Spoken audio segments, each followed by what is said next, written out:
2023년 12월 17일 청원광성교회 주일 예배 시작하겠습니다. 사랑과 은혜가 풍성하신 아버지 하나님, 예수님의 다시 오심을 기다리는 대림절 세 번째 주일을 맞이하게 하시니 감사합니다. 우리가 간절히 기다리는 여호와의 날이 속히 임하길 소망하오니 마라나타를 외치는 모든 성도들의 간구가 응답받는 날을 우리에게 주옵소서. 이 땅에 다시 오시리라 약속하신 예수 그리스도의 이름으로 기원하옵나이다. 아멘. 사도신경으로 우리의 신앙을 고백하겠습니다. 나는 전능하신 아버지 하나님, 천지의 창조주를 믿습니다. 나는 그의 유일하신 아들 우리 주 예수 그리스도를 믿습니다. 그는 성령으로 잉태되어 동정녀 마리아에게서 나시고 본디오 빌라도에게 고난을 받아 십자가에 못 박혀 죽으시고 장사된 지 사흘 만에 죽은 자 가운데서 다시 살아나셨으며 하늘에 오르시어 전능하신 아버지 하나님 우편에 앉아 계시다가 거기로부터 살아있는 자와 죽은 자를 심판하러 오십니다. 나는 성령을 믿으며 거룩한 공교회와 성도의 교제와 죄를 용서받는 것과 몸의 부활과 영생을 믿습니다. 아멘. 찬송가 86장 찬양하겠습니다.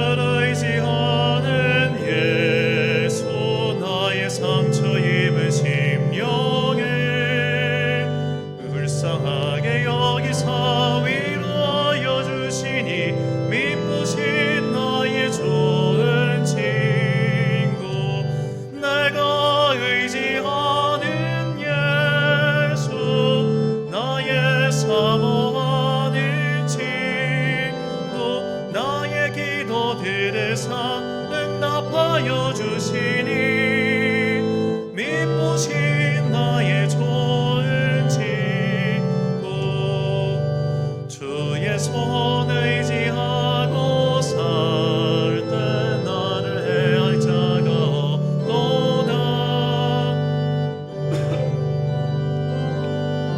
위로하시니 미쁘신 나의 좋은 친구 내가 의지하는 예수 나의 사모하는 친구 나의 기도들에서 응답하여 주시니 미쁘신 나의 좋은 친구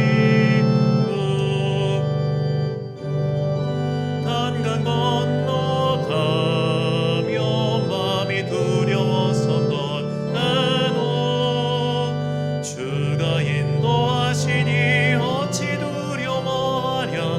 미쁘신 나의 좋은 친구 내가 의지하는 예수 나의 사모하는 친구 나의 기도들에서 응답하여 주시니 미쁘신 나의 좋은 친구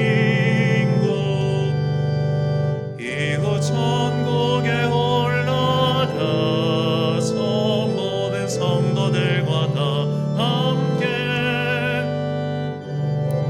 구하신 주를 찬양하리라. 미쁘신 나의 좋은 친구 내가 의지하는 예수 나의 사모하는 친구 나의 기도들에서 응답하여 주시니 미쁘신 나의 좋은 친구.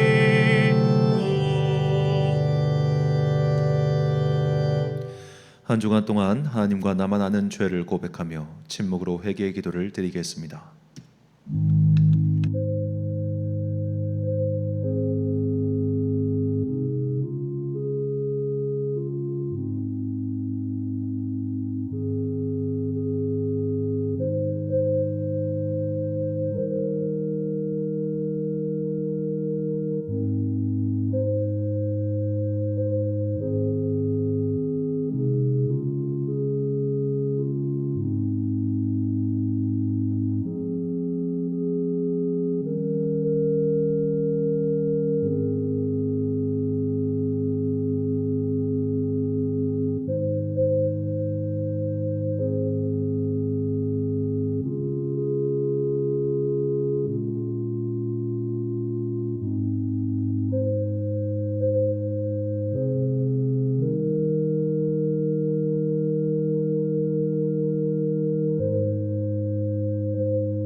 함께 공동기도를 드리겠습니다.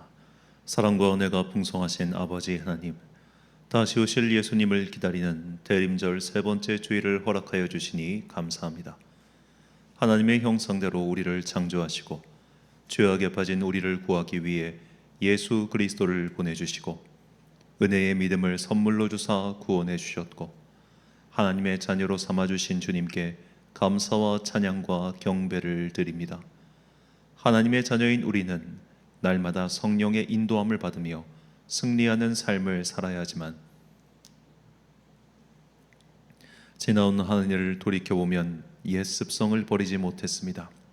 사랑하기보다는 미워할 때가 많았고 겸손하기보다는 교만할 때가 많았으며 섬기기보다는 대접받으려 하였고 돕고자 하는 마음보다 나만 챙기기 급급했습니다. 무엇보다 이 어두운 세상에서 강하고 담대한 소금과 빛으로 살지 못했습니다. 이런 우리를 강하게 하사 과거의 악과 약함에서 떠나게 하시고 나를 보내주신 그곳에서 소명을 다하여 끝내 이기게 하옵소서. 날마다 주님 앞에서 자신을 돌아보며 은혜를 깨달아 죄에서 떠나 거룩한 주님의 자녀로서 살게 하옵소서. 사랑해야 할 사람들을 사랑하고 서로 순종하며 아껴주며 서로 뜨겁게 사랑하게 하옵소서. 그러나 이것은 내 힘과 의지로 되지 않으니 성령의 충만한 은혜가 내 안에서 넘치도록 부어지게 하옵소서. 대림절 세 번째 주일을 맞이하여 주님의 다시 오심을 기다리는 우리의 믿음이 저 촛불과 같이 세상의 어둠을 밝히는 작은 빛이 되게 하옵소서. 이 시간 오직 주님만 영광 받으시고 우리에게는 넘치는 은혜와 축복의 시간이 되게 하옵소서. 이 모든 간구와 함께 주님의 은총과 자비를 구하며 주님께서 가르쳐 주신 기도를 드리오니 하늘에 계신 우리 아버지, 아버지의 이름을 거룩하게 하시며 아버지의 나라가 오게 하시며 아버지의 뜻이 하늘에서와 같이 땅에서도 이루어지게 하소서.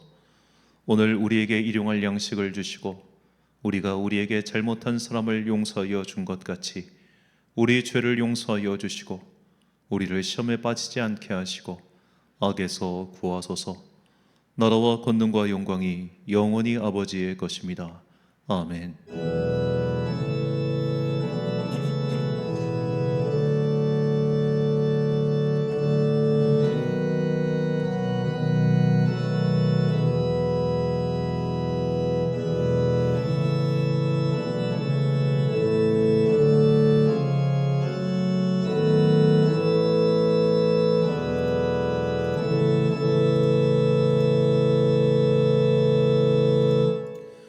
사제의 말씀 선포하겠습니다. 일어나라 빛을 발하라. 이는 내 빛이 이르렀고 여호와의 영광이 내 위에 임하였음이니라. 보라, 어둠이 땅을 덮을 것이며 캄캄함이 만민을 가리려니와 오직 여호와께서 내 위에 임하실 것이며 그의 영광이 내 위에 나타나리니 나라들은 내 빛으로 왕들은 비치는 내 광명으로 나아오리라. 아멘. 왜 빛을 발하는데 일어나야 할까요? 빛을 더 멀리 보내기 위해서입니다. 믿음 생활은 지루한 인내의 경주입니다. 하나님의 약속이 더디 오는 것 같더라도 우리는 일어나서 빛을 들고 세상의 어둠과 싸워야 합니다. 이것이 우리의 믿음의 승리입니다. 이 승리를 위하여 믿음의 횃불을 들고 주님의 오심을 기다리는 슬기로운 예수님의 신부들이 되시길 간절히 축원합니다.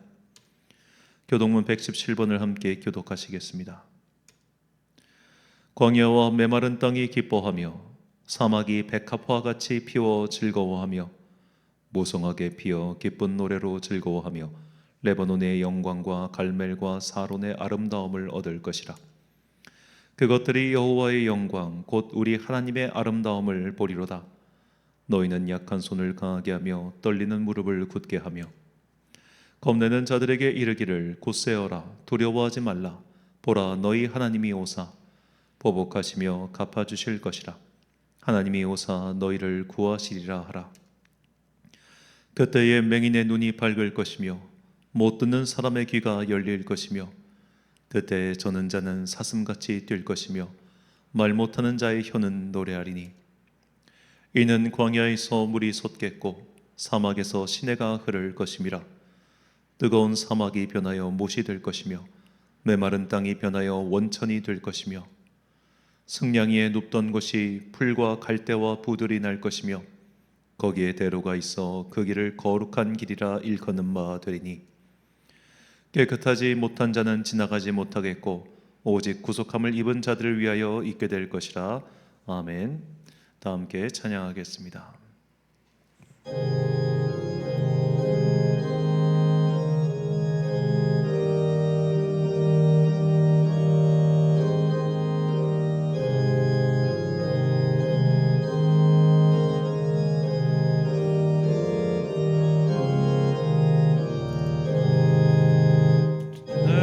세상 사람 찬양해 주를 이제부터 예수로만 나의 보배 삼겠네.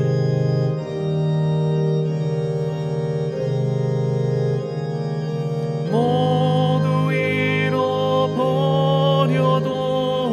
주의 평안 내가 받고 영생 복을 받겠네.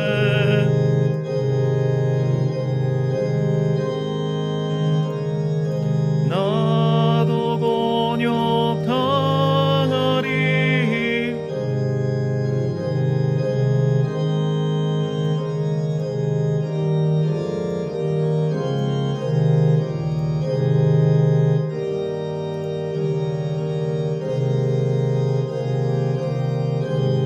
난 얼굴 보이면 원수들이 미워해도 염려할 것 없겠네. 내가 핍박당할 때에 주의 품에 안기고 세상 고쳐 당할수록 많은 위로 받겠네. 주가 주신 기쁨에 기뻐할 것 무엇냐.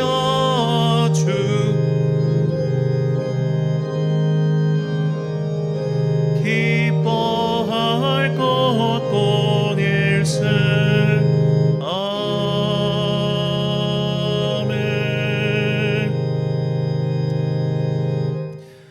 지난주 봉헌하신 분들입니다. 주정헌금 오영은 집사님 가정에서 드리셨고요. 감사헌금 우리 김주영 청년 대학 합격 감사헌금 드렸고요. 김순임 권사님 감사헌금 드리셨습니다. 성교헌금 오영은 집사님 건축헌금 드렸고요. 백만기 목사님께서 특별헌금 하셨습니다. 12월 달 교회 행사 안내입니다. 이제 다음 주 주일까지가 대림절 네 번째 주일이고요. 성탄절 예배가 25일 월요일 날 있습니다. 그리고 새해맞이 특별 새벽 기도회가 26일 화요일부터 진행됩니다. 25일 성탄절 새벽에는 새벽 기도회가 없습니다. 이유는 이제 오전 예배를 준비할 수 있는 시간이 좀 제한되기 때문에 월요일 날은 새벽 기도회가 없고 월요일에는 그냥 성탄절 예배만 있다는 것을 좀 기억해 주시기 바랍니다. 우리 교회가 이제 10년 달력이 나왔습니다. 그리고 내년도에 진행할 청소년 비전 캠프 포스터도 나왔습니다. 작년처럼 성도님들에게 우편으로 발송할 예정이니 이 점 참고하시고 또 이제 다가오는 믿음의 새해도 우리가 잘 기도로서 준비하여 우리 앞에 놓여져 있는 여러 가지 믿음의 난관들을 잘 극복하고 승리하는 저 여러분 되시기를 간절히 소망합니다. 드린 예물 위하여 봉헌 기도드리겠습니다. 사랑과 은혜가 충만하신 아버지 하나님 참 감사합니다. 이제 대림절 세 번째 주일을 맞이하였고 우리에게 남은 주일의 시간은 단 2번뿐입니다. 이제 보름도 채 남지 않은 2023년을 이렇게 주님의 은혜로 보내게 해주시니 감사합니다. 내 뜻대로 이루어진 일들도 있었고 내 계획대로 성취된 일들도 있었습니다. 하지만 내 마음먹은 대로 되지 않은 일이 더 많았고 계획한 것들이 뜻대로 이루어지지 않을 때도 훨씬 많았습니다. 하지만 우리는 이에 실망하지 않으려 합니다. 주님께서 분명히 약속하신 것들과 예비하신 것들이 있기 때문입니다. 지금은 우리가 아직 믿음이 약하여 그것들을 온전히 수용하지 못할 뿐입니다. 그러니 주님, 약속의 성취보다 더 중요한 성령님의 은혜를 우리에게 선물로 내려 주옵소서. 내 소망이 이루어졌기 때문에 감사하는 자들이 아니라 하나님의 살아계심과 내가 주님의 자녀가 되었다는 것, 그 한 가지만으로도 기뻐하며 감사할 수 있는 진정한 하늘나라의 자녀들 되게 하여 주옵소서. 이를 위하여 예배를 드리는 모두에게 구원의 확신과 영생의 소망이 필요하오니 이 시간 기도하고 함께 예배드리는 모든 자들에게 성령의 임재를 선물로 내려 주옵소서. 그래야 우리의 영혼 가운데 일어나는 그 성령님의 뜨거운 불꽃이 자꾸만 우리를 덮쳐오는 세상의 인력으로부터 우리를 끌어당겨 주시고, 그래야 이 믿음 잃지 않고 마침내 주님 배울 때에 승리의 면류관을 취하는 주의 자녀들 되게 하여 주옵소서. 우리 자녀들에게 기쁜 소식 들려주시니 감사합니다. 기도하는 자녀들이 속속 대학 합격의 귀한 소식들이 들려오고 있습니다. 주님께서 그 자녀들의 길을 이렇게 열어주셨으니 앞으로의 길 동안 선하게 인도하여 주옵소서. 아직 소식이 들리지 않은 또한 청년을 위해서도 기도하오니 주님께서 그의 부모의 오랜 세월의 기도와 헌신을 기억하시고 그의 앞날을 시온의 대로와 같이 열어 주옵소서. 이제 주님의 말씀을 듣습니다. 이 말씀이 험한 세상 살아가는 우리에게 진리의 등대가 되기를 간절히 소망하오며 이 모든 말씀 우리 구주 예수 그리스도의 이름으로 기도드립니다. 아멘.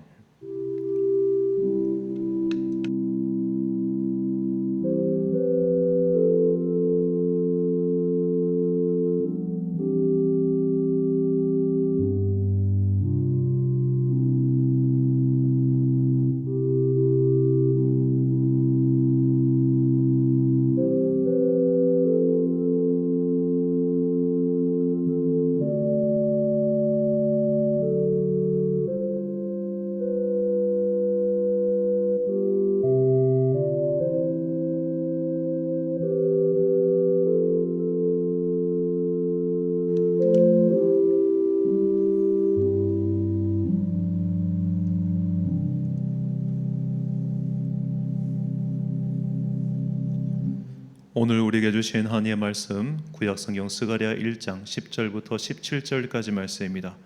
구약성경 스가랴 1장 10절부터 17절까지의 말씀, 이제 봉독하겠습니다. 하나님의 말씀 경청하십시오. 화석류 나무 사이에 선자가 대답하여 이르되 이는 여호와께서 땅을 두루다니라고 보내신 자들이니라. 그들이 화석류 나무 사이에 선 여호와의 천사에게 말하되 우리가 땅을 두루다녀 보니 온 땅이 평안하고 조용하더이다 하더라. 여호와의 천사가 대답하여 이르되 만군의 여호와여, 여호와께서 언제까지 예루살렘과 유다 성읍들을 불쌍히 여기지 아니하시려 하나이까? 이를 노하신 지 70년이 되었나이다 하매, 여호와께서 내게 말하는 천사에게 선한 말씀, 위로하는 말씀으로 대답하시더라. 내게 말하는 천사가 내게 이르되 너는 외쳐 이르기를 만군의 여호와의 말씀에 내가 예루살렘을 위하며 시온을 위하여 크게 질투하며 안일한 여러 나라들 때문에 심히 진노하나니 나는 조금 노하였거늘 그들은 힘을 내어 고난을 더하였음이라. 그러므로 여호와가 이처럼 말하노라. 내가 불쌍히 여김으로 예루살렘에 돌아왔은즉 내 집이 그 가운데에 건축되리니 예루살렘 위에 먹줄이 쳐지리라. 만군의 여호와의 말이니라. 그가 다시 외쳐 이르기를 만군의 여호와의 말씀에 나의 성읍들이 넘치도록 다시 풍부할 것이라. 여호와가 다시 시온을 위로하며 다시 예루살렘을 택하리라 하라 하니라. 아멘. 주여 언제까지 기다려야 합니까? 라는 제목으로 하나님의 말씀 선포하겠습니다. 그리스 신화에 나오는 유명한 이야기인 판도라의 상자에 대한 이야기입니다. 신들의 왕인 제우스는 인간들에게 불을 전해다 준 프로메테우스가 참 싫었습니다. 그가 인간들에게 불을 전해줬기 때문에 인간 세상이 계속 발전했기 때문이죠. 그래서 어떻게 하면 인간들을 괴롭힐 수 있을까 생각하다가 이 판도라라는 여성을 만들어서 프로메테우스의 동생 에피메테우스에게 보냅니다. 그때 상자를 하나 딸려 보냈는데 상자를 딸려 보내면서 이걸 절대로 열지 말라라고 경고를 했어요. 하지만 판도라는 호기심이 많은 사람이었고 결국 이 상자를 열지 못하면 속병이 나고 말았습니다. 그래서 그 상자를 열자 그 상자 안에 있었던 제우스가 인간 세상에 내리기로 한 여러 가지 재앙들이 몽땅 들어 있었다는 거예요. 그래서 그 재앙들이 다 세상으로 뛰쳐나갔을 때 판도라가 급히 상자를 닫았는데 그 닫은 상자의 마지막으로 남아 있었던 것이 희망이었다라고 하는 그리스 신화죠. 그래서 옛날에는 이거를 보통 이렇게 해석했습니다. 세상에 제약이 가득해도 희망만은 남아 있으니 희망을 가지고 잘 버텨라, 이런 식으로 해석을 했는데 독일의 문호였던 괴테가 이 해석에 대해 약간 반기를 들어요. 이건 그런 게 아니다. 첫째로, 왜 제우스가 인간 세상에 재앙을 보내기 위해 재앙 덩어리를 그 상자에 다 집어 넣었는데 왜 희망만 좋은 거겠느냐? 희망도 재앙이라는 거예요. 어째서 희망이 재앙입니까?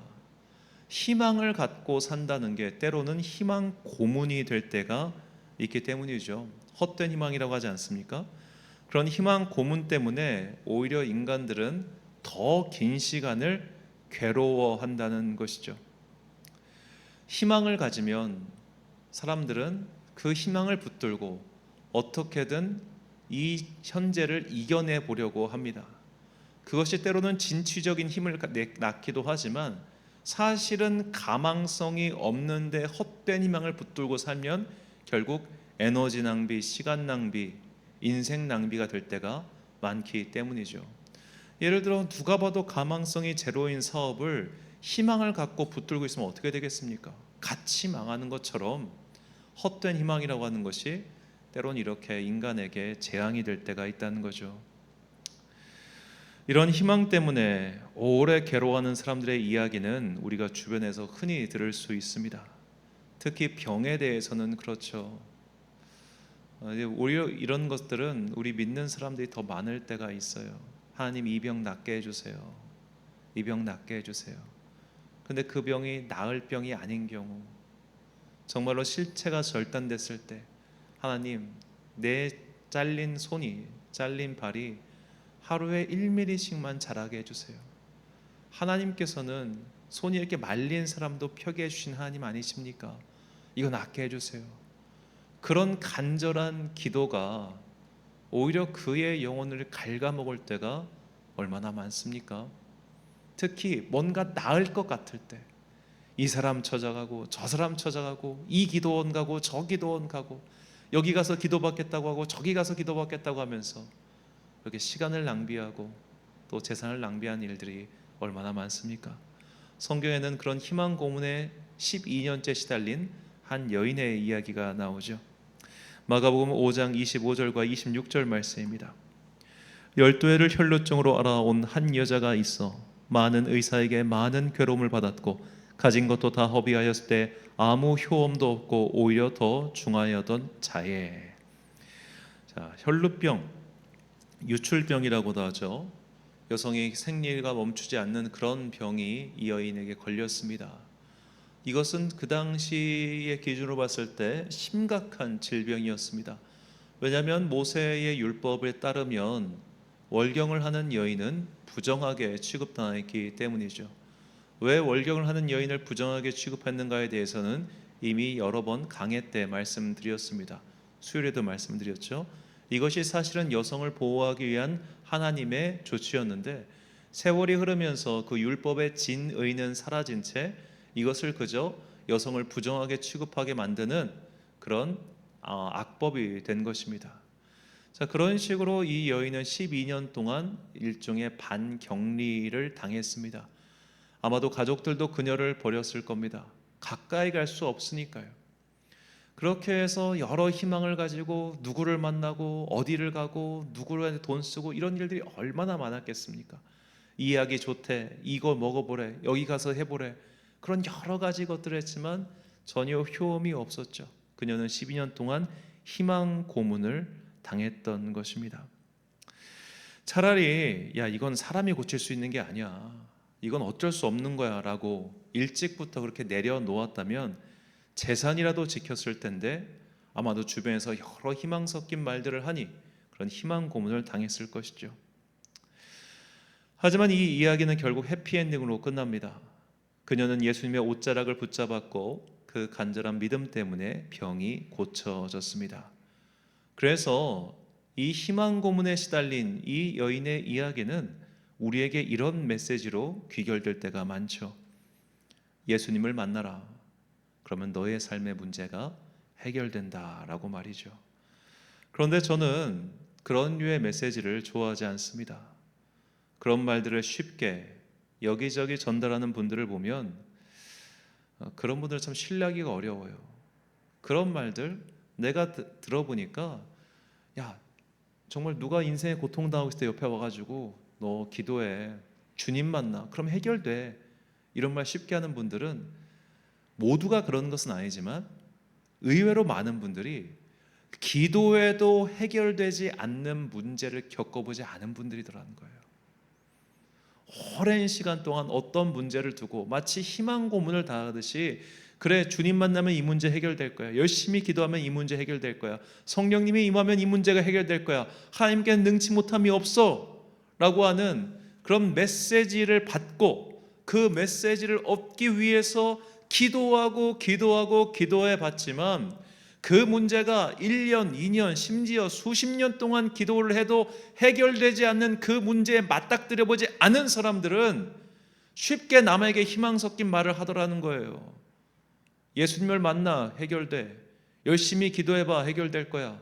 아니요, 열심히 기도해도 해결되지 않는 문제 산적해 있습니다. 그렇다면 왜 많은 사람들은 예수님을 만나라고, 성령님의 임재를 체험하라고 그렇게 말을 하는 것일까요? 문제는 여전히 그대로 있지만 그 문제를 바라보는 우리의 시각이 달라지기 때문입니다. 관점이 달라진다는 겁니다. 극단적인 예를 들어 누군가 암에 걸렸습니다. 이미 말기암이라서 의료적으로는 손을 쓸 수 없습니다. 그런데 그가 열심히 기도해서 성령님의 임재를 체험했습니다.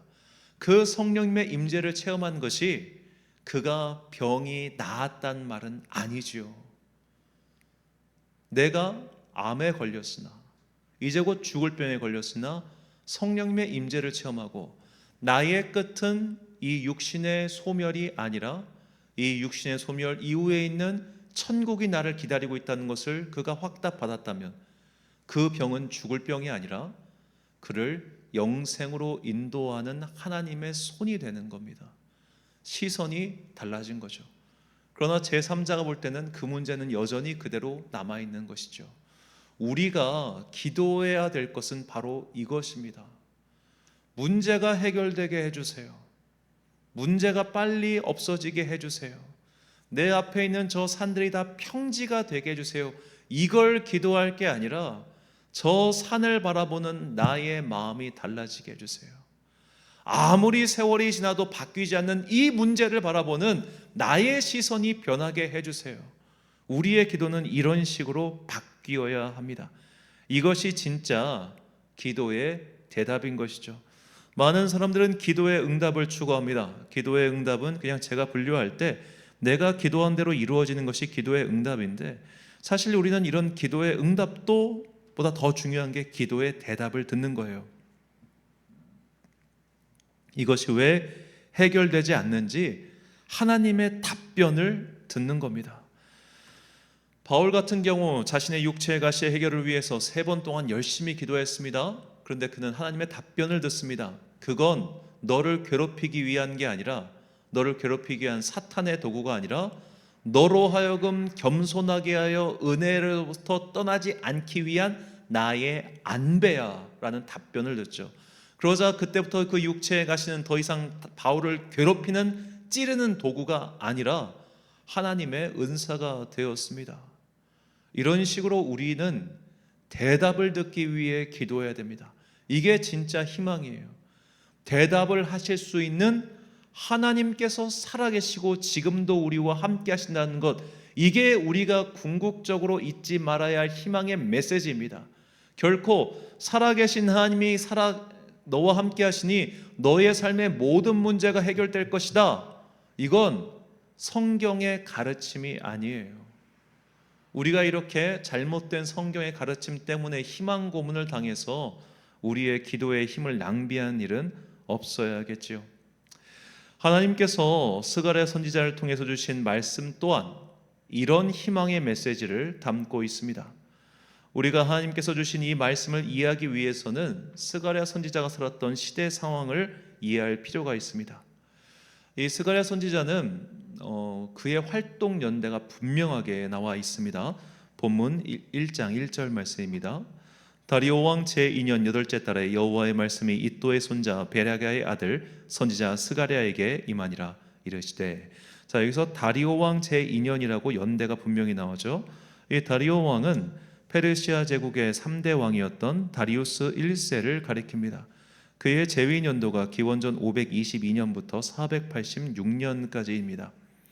이 다리우스 왕은 성경에서 굉장히 좀 중요한 인물인데, 왜냐하면 그의 아들인 크세르크세스 1세가 바로 에스더의 남편이었기 때문이죠. 이 영화 300의 이 크세르크세스 1세가 되게 좀 우스꽝스럽게 나오기 때문에 이거 미친놈 아니야? 이렇게 생각하는 분들도 많지만, 사실 이 다리우스 1세나 크세르크세스 1세는 모두 페르시아 제국의 전성기를 이끌었던 위대한 왕들입니다. 그러니까 대단한 역사적인 업적을 남긴 사람들이에요. 특히 다리우스 1세는 이제 그리스 정벌을 위해서 최초로 정벌을 길어 나왔던 정말 대단한 왕이었죠. 그 대단한 왕이 다스리고 있던 시대에 하나님의 말씀이 스가랴에게 임했는데, 이때가 바로 기원전 520년경입니다. 자, 기원전 520년경에 하나님의 말씀이 임했는데, 그 말씀의 사건들을 쭉 기록한 게 스가랴 선지자의 내용이에요. 자, 이때를 다시 한번 연대로 확인해 보면, 남유다가 멸망한 것이 기원전 588년이었는데 스가랴에게 말씀하신 때가 520년입니다. 이때는 유다 민족들이 포로 생활에서 귀환한 지 약 18년, 근 20년 가까이 지난 때였죠. 자, 다니엘처럼 아주 어렸을 적에 바벨론으로 끌려간 사람들은 이제 백발이 성성한 노인이 되어 고향 땅으로 돌아왔을 겁니다. 그리고 수룹바벨의 손에 의해 성전의 기초가 놓여진 그 장면을 보며 눈물을 흘렸겠죠. 이때 함께 있었던 유대 민족들이 어떤 생각을 품었겠습니까? 바로 희망입니다. 희망. 이제 우리가 과거의 영광을 회복할 거야. 이제 우리도 번듯한 나라가 돼서 번듯한 나라의 국민으로서 당당하게 살 수 있을 거야. 이 페르시아 제국 내에 있지만 그저 2등 시민, 3등 시민의 지위 정도가 아니라 저 나라들과 그래도 어느 정도 대등하게 교역할 수 있는 그런 큰 나라가 될 수 있을 거야. 다윗의 때가 회복될 거야. 그런 희망을 품고 공사를 시작했을 겁니다. 그런데 20년이라는 세월이 흘렀는데 성전이 완공되지 않은 거예요. 그 희망을 품고 20년을 기다렸는데 아직까지 희망의 소식이 들리지 않았던 겁니다. 그래서 오늘 본문에서 이 여호와의 천사가 하나님께 물었던 질문은 스가랴를 비롯한 그 시대의 사람들의 질문과 같습니다. 본문 12절 말씀, 여호와의 천사가 대답하여 이르되, 만군의 여호와여, 여호와께서 언제까지 예루살렘과 유다 성읍들을 불쌍히 여기지 아니하시려 하나이까? 이를 노하신 지 70년이 되었나이다 하매. 자, 70년, 588년에 유다가 망했고 지금 520년이니까 약 70년의 세월이 지났다는 거죠. 그 긴 시간을 기다렸어요. 10살 때 끌려간 아이들은 80세가 되었어요. 그러면 이제는 좀 회복시켜줘야 되는 것 아닙니까?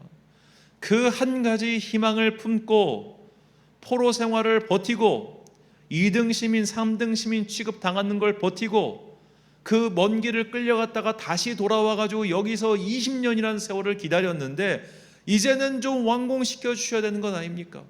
이제는 좀 회복시켜 주셔야 되는 것 아닙니까?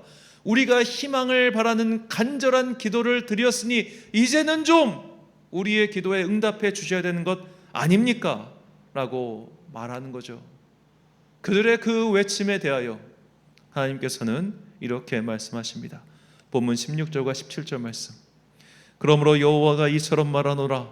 내가 불쌍히 여김으로 예루살렘에 돌아왔은즉 내 집이 그 가운데 건축되리니 예루살렘 위에 먹줄이 쳐지리라. 만군의 여호와의 말이니라. 그가 다시 외쳐 이르기를 만군의 여호와의 말씀에 나의 성읍들이 넘치도록 다시 풍부할 것이라.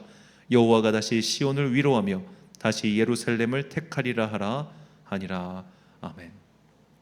자, 하나님께서 성전이 완공될 것이라고 말씀하셨습니다. 그리고 이 말씀이 지난 지 2년 후인 기원전 516년에 드디어 이 기도가 성취되지요. 자, 여기까지만 읽으면 굉장히 그래, 드디어 70년의 세월이 거의 꽉 차서 이들이 회복됐구나. 아, 하나님께서 드디어 70년 만에 응답해 주셨다. 아, 감사하다. 이렇게 할 수 있겠죠.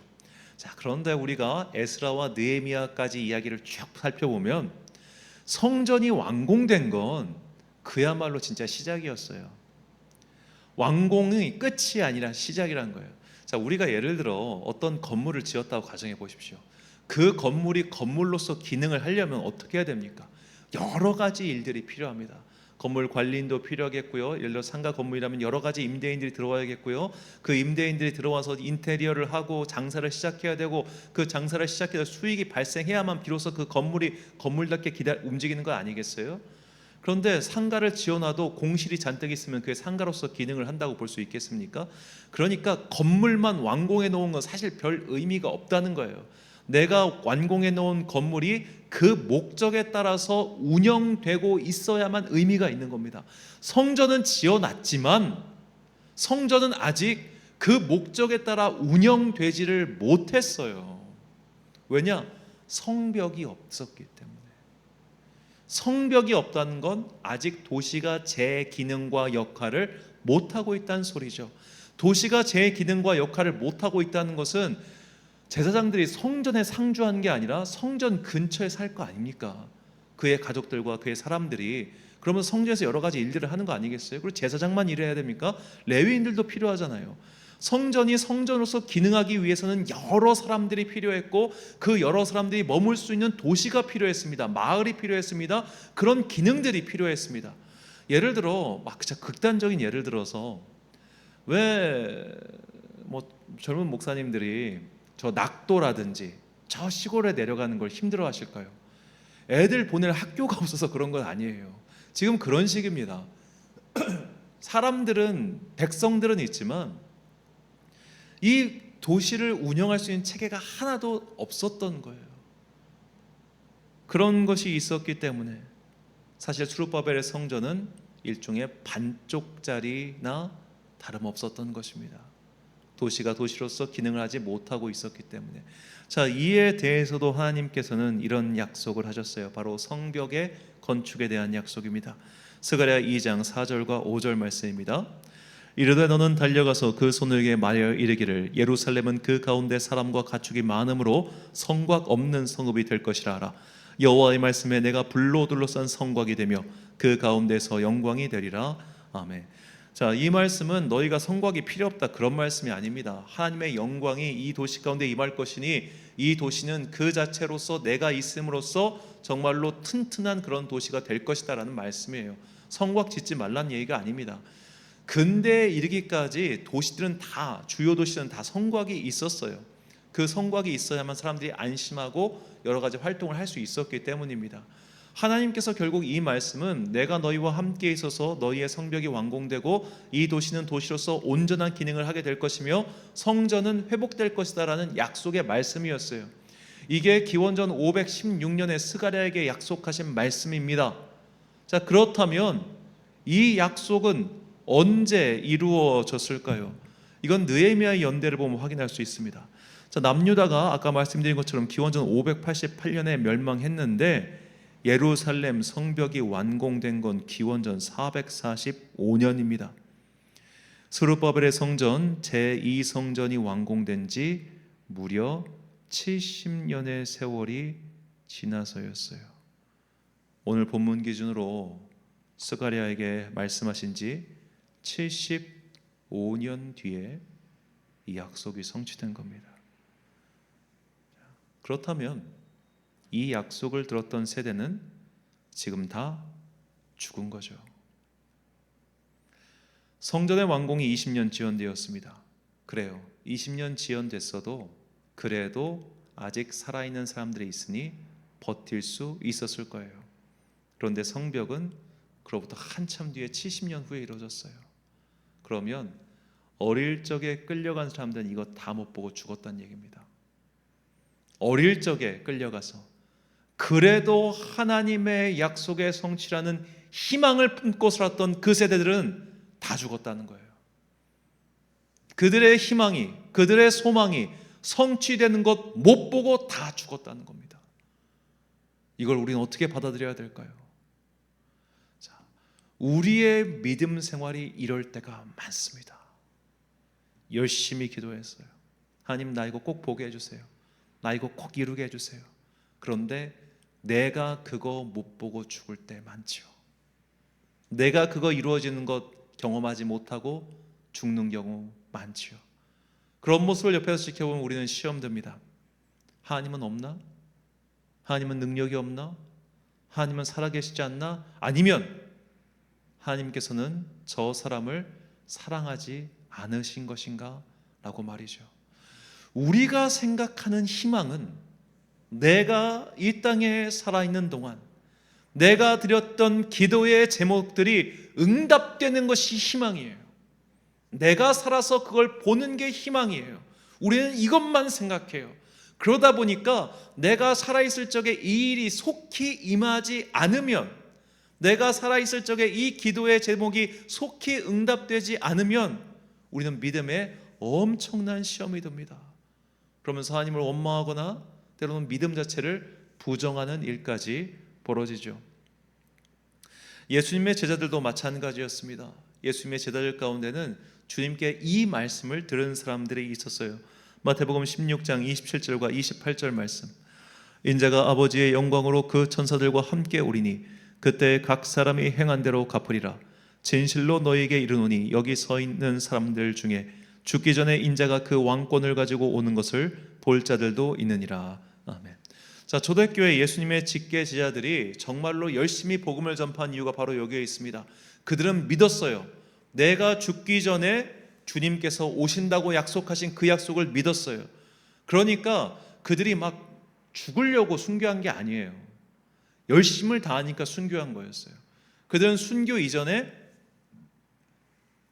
하나님의 때, 예수님의 재림이 이루어지는 것을 기다렸던 사람들입니다. 그런데 안 와요. 예수님의 직계자들이 다 이제 죽었어요. 안 오네? 사람들 가운데 시험이 들기 시작합니다. 이게 뭐지? 이게 뭐지? 분명히 죽기 전에 볼 자들도 있다고 했는데 사도 요한이 100세 넘게 살았거든요. 밤모섬에 갇혀있는 그 순간에도 올 줄 알았는데 안 오네? 이게 뭘까? 이게 뭘까? 자, 우리가 너희들 중에 볼 자들도 있느니라고는 이 말씀을 온전히 이해하기 위해서는 요한복음의 다른 말씀을 봐야 됩니다. 요한복음 11장 25절과 26절 말씀. 예수께서 이르시되 나는 부활이요 생명이니 나를 믿는 자는 죽어도 살겠고 무릇 살아서 나를 믿는 자는 영원히 죽지 아니하리니 이것을 내가 믿느냐? 아멘. 자, 어째서 주님을 믿는 자들은 죽어도 살고 영원히 죽지 않는 것일까요? 믿음을 가지고 죽은 자들은 예수님의 재림과 함께 부활할 것이고 그 부활의 시간 전까지 하나님의 곁에서 영생을 누리고 있기 때문입니다. 그래서 믿는 자들은 죽어도 살고 죽어도 죽지 않는 것이죠. 우리는 이미 예수 그리스도의 구원에 대한 믿음과 함께 영생의 문 안으로 들어간 것입니다. 그래서 우리는 사실 죽어도 죽지 않습니다. 우리는 죽음과 동시에 영생을 얻을 것이며 그 영생의 시간 속에서 마침내 예수님의 재림을 함께하게 될 것입니다. 우리는 주님과 함께 이 땅에서 다시 부활하여 영원한 나라 천국 왕국의 천년 왕국의 백성으로 살게 될 것이죠. 그래서 우리는 반드시 예수님의 재림을 볼 수밖에 없는 겁니다. 그때 믿어서 죽어 하나님 곁에 서 있는 그 사람들은 죽은 게 아니라 살아있는 거예요. 거기서 본다는 겁니다. 그리고 주님의 재림과 함께 이 땅에서 그들은 새 육신을 입고 부활하게 되겠죠. 우리 또한 마찬가지며 우리는 그 신비의 사건을 기다리는 사람들입니다. 그래서 우리는 정말 잊지 말아야 될 진정한 희망이 바로 이 영원한 시간에 대한 희망이에요. 우리의 시간대와 하나님의 시간대는 다릅니다. 그리고 우리의 공간과 하나님의 공간은 다르죠. 우리는 지금 이 순간 여기밖에 볼 수 없지만 하나님의 시간대와 공간은 그야말로 무한입니다. 제가 정확히 설명하기엔 좀 무지하지만 이 물리학에는 블랙홀에 있어서 사건의 지평선이라고 하는 개념이 있다고 해요. 이 블랙홀에 빨려 들어가기 직전인데 이 사건의 지평선, 그러니까 모든 빛이 빨려 들어가서 더 이상 빠져나올 수 없는 그 선에 이르면 외부에서 볼 때는 시간이 정지되어 있는 것처럼 보인다고 합니다. 자, 결국 이 무한이라는 개념은 인간의 의식 바깥에 있기 때문에 인지할 수 없다는 거죠. 분명히 지금 빨려 들어가고 있는데 정지해 있는 것처럼 보인다는 거예요. 그러니까 우리가 인지할 수 있는 것은 결국 빛이 닿는 것이 한계인데, 이젠 빛도 빨려 들어가는 그 무한정의 공간에 들어가다 보니까 우리가 볼 때는 시간이 정지해 있는 것처럼 보이지만 거기서는 이미 엄청난 빛도 빨아들이는 속도로 그걸 빨아 들어가고 있다는 거죠. 그러니까 무한은 우리의 인지 바깥에 있는 사건이에요. 그리고 하나님은 그 시각으로 우리를 보고 계십니다. 무한은 유한을 이해할 수 있지만 유한은 무한을 이해할 수 없다는 겁니다. 그래서 우리가 이 하나님께서 주신 희망의 말씀을 이해하기 위해서는 근본적으로 우리의 시간대와 하나님의 시간대는 다르며, 우리는 죽어도 죽은 것이 아니라 하나님의 곁으로 가서 하나님께서 우리에게 약속하신 바를 성취하는 걸 보게 된다는 겁니다. 아브라함이 이런 사람 아닙니까? 아브라함의 후손은 한 명이었잖아요. 기껏해야 이스마엘 다 포함해서 8명. 그 8명이 바닷가에 모래알보다 어떻게 많습니까? 그가 하나님의 곁에서 그 성취되는 걸 봤을 거 아니에요. 그것이 믿음이라는 겁니다. 자, 그런데 우리는 우리의 기도가 이 세계에서 다 이루어지지 않으니까 이 시편 기자의 외침처럼 이렇게 기도하죠. 현대인의 성경으로 시편 13편 1절과 2절 제가 봉독하겠습니다. 여호와여, 언제까지 나를 잊으시겠습니까? 영원히 잊으실 작정이십니까? 나에게 주의 얼굴을 언제까지 숨기시겠습니까? 내가 언제까지 번민하며 하루 종일 슬퍼해야 합니까? 언제까지 내 원수들이 나를 이기겠습니까? 자, 이 외침 우리도 많이 하는 외침입니다. 도대체 언제까지 이렇게 살아야 됩니까? 언제까지 내가 이 문제를 끌어안고 살아야 됩니까? 언제까지 이 해결되지 않는 문제를 놓고 내가 기도해야 됩니까? 이것이 우리의 솔직한 외침이죠. 그런데 그 외침을 무한의 관점에서 생각해 보라는 겁니다. 하나님의 관점에서 해석해 보자는 겁니다. 하나님께서 그 문제 해결해 주십니다. 반드시. 그런데 내가 원하는 때가 아닐 뿐이에요. 내가 죽고 나서 그 문제가 해결되면 무슨 소용이 있느냐, 그렇게 외칠지 모르겠지만 우리는 죽어도 죽는 게 아니라니까요. 우리는 하나님 곁에서 이 실타래가 왜 꼬였으며 이 문제가 어디까지 이르렀으며 하나님께서는 이것을 어떻게 해결해 가시는지를 그때 가면 알 수 있는 거예요. 유한자의 시각으로는 알 수 없지만 무한자의 곁에 서서 영생을 누리고 있을 때, 이 일이 어디서부터 어떻게 되었으며 그래서 하나님께서 이것을 이렇게 해결하신 거구나. 우리가 드린 기도는 땅에 떨어지는 것이 아니라 이 사실 시간대가 연결되어 있는 거예요. 지상의 시간대와 하늘나라의 시간대, 그 연결된 시간 속에서 그 문제가 어떻게 해결되는지를 알게 된다는 겁니다. 그래서 사도 바울은 우리에게 이렇게 이야기하는 거예요. 고린도서 13장 8절부터 10절까지 말씀. 사랑은 언제까지나 떨어지지 아니하되 예언도 패하고 방언도 그치고 지식도 패하리라. 우리는 부분적으로 알고 부분적으로 예언하니 온전한 것이 올 때에는 부분적으로 하던 것이 패하리라. 아멘. 자, 온전한 것이 올 때는 부분적인 것이 사라진다. 지금 우리는 부분적으로 알아요. 아무리 예언하는 사람도 말씀을 연구한 사람도 부분적으로 알 뿐이에요.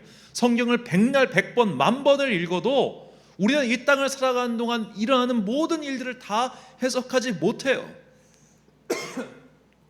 그래서 우리는 괴로워할 것이고 때로는 심란할 것이고 때로는 시험에 들 때도 분명히 있을 겁니다.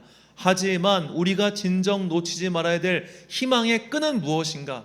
하나님께서 살아계시며 하나님께서 나의 기도를 들으시며 하나님께서 이 문제들을 해결하실 것이 분명한데 그 방법은 하나님의 영원성에 달려있다는 겁니다. 그리고 우리는 그 풀이 과정을 비로소 주님의 곁에 설 때 온전히 깨닫게 될 것입니다. 그래서 하나님께서는 스가랴 선지자를 통해서 우리에게 이렇게 희망의 메시지를 남겨두셨습니다. 스가랴 4장 6절부터 7절까지 말씀 같은 한 목소리로 봉독하겠습니다. 그가 네가 대답하여 이르되 여호와께서 스룹바벨에게 하신 말씀이 이러하니라. 만군의 여호와께서 말씀하시되 이는 힘으로 되지 아니하며 능력으로 되지 아니하고 오직 나의 영으로 되느니라. 큰 산아 내가 무엇이냐? 내가 스룹바벨 앞에서 평지가 되리라. 그가 머릿돌을 내놓을 때에 무리가 외치기를 은총이 그에게 있을지어다 하리라. 아멘. 기도해도 당장의 현실은 변하지 않을지도 모릅니다. 아무리 기다려도 하나님의 응답은 더디 오는 것처럼 보일 수도 있습니다. 그러나 하나님께서는 지금도 움직이고 계시며 우리가 기다리고 있는 하나님의 나라는 지금도 우리의 시간 속으로 급속하게 다가오고 있습니다. 지금은 매우 작아 보이지만 하나님의 일은 반드시 이루어집니다. 지금은 큰 삶처럼 보이는 어려운 일들도 다 평지처럼 될 것입니다. 하나님의 영이 그 일을 하고 계시기 때문입니다. 우리가 품어야 할 진짜 희망은 내 기도가 반드시 내가 살아있는 동안 응답될 것이라는 것이 아니라 하나님이 살아계시다는 것, 그것만이 우리의 참된 희망과 소망임을 잊지 마십시오. 사랑하는 천안광성교회 성도 여러분, 그리고 이 예배를 함께 드리고 계신 귀한 주님의 자녀 여러분, 우리는 예수님의 다시 오심을 기다리는 대림절 세 번째 주일을 맞이했습니다. 지금 우리의 눈에는 보이지 않지만 하나님께서는 여전히 움직이고 계십니다. 우리가 가져야 하는 희망은 바로 하나님 그뿐입니다. 그 외의 것들을 바라는 것은 오히려 희망을 독초로 만드는 것임을 잊지 마십시오. 하나님의 약속은 더딘 것이 아니라 우리가 알 수 없는 최적의 순간에 이루어질 것입니다.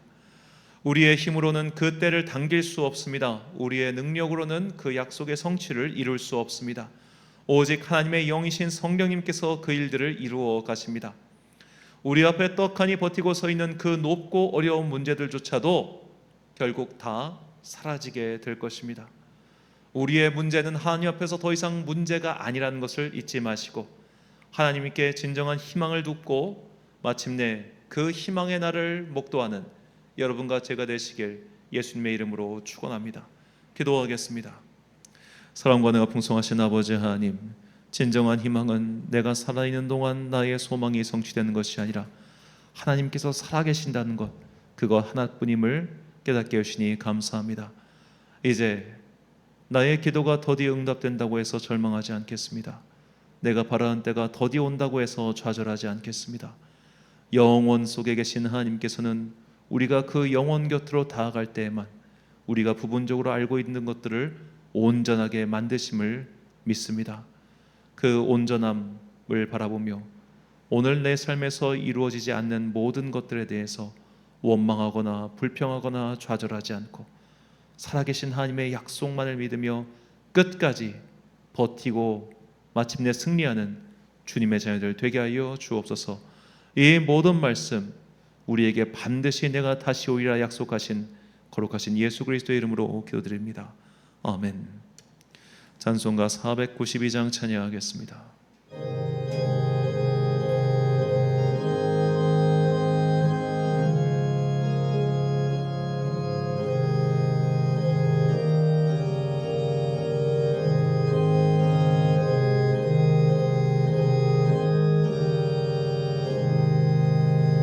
잠시 세상에 내가 살면서 항상 찬송 부르다가 날이 저물어라 하시며 영광 중에 나가리.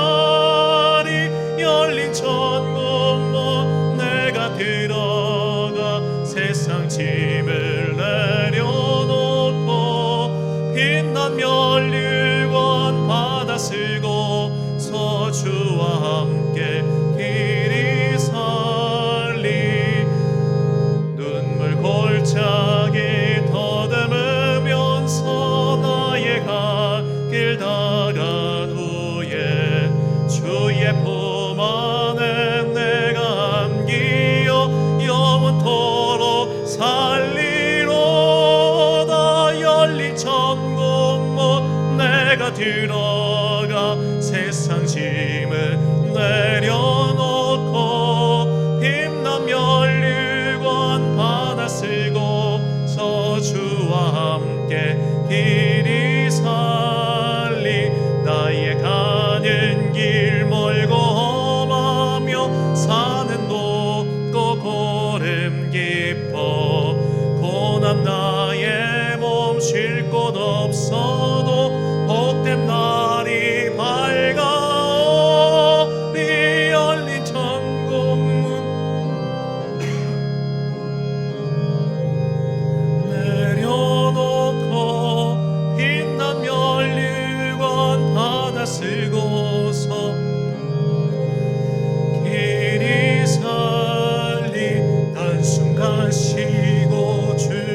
사소의 말씀 선포하겠습니다. 우리의 눈에 멈춰 있는 것처럼 보여도 하나님께서는 여전히 움직이고 계십니다. 그리고 하나님의 영이신 성령님은 우리 앞에 놓여 있는 큰 산과 같은 문제들도 다 없는 것처럼 결국 만드실 것입니다. 그때가 더디 온다고 하여 믿음을 잃지 마시고 살아계신 하나님을 끝까지 믿어 마침내 승리의 면류관을 취하는 여러분과 제가 되시길 주의 이름으로 축원합니다. 축도로 예배를 마치겠습니다. 지금은 우리 주 예수 그리스도의 은혜와 하나님 아버지의 놀라우신 사랑과 성령님의 교통하심이 이제 내가 원하는 때에 나의 기도가 응답되지 않는다고 하여 좌절하는 것이 아니라 살아계신 하나님께 나의 온전한 희망을 두고 마침내 주님의 곁에서 나의 기도의 성취를 보리라 다짐하는 주님의 귀한 자녀들 머리머리 위에 지금부터 영원까지 함께 하시기를 간절히 축원하옵나이다. 아멘.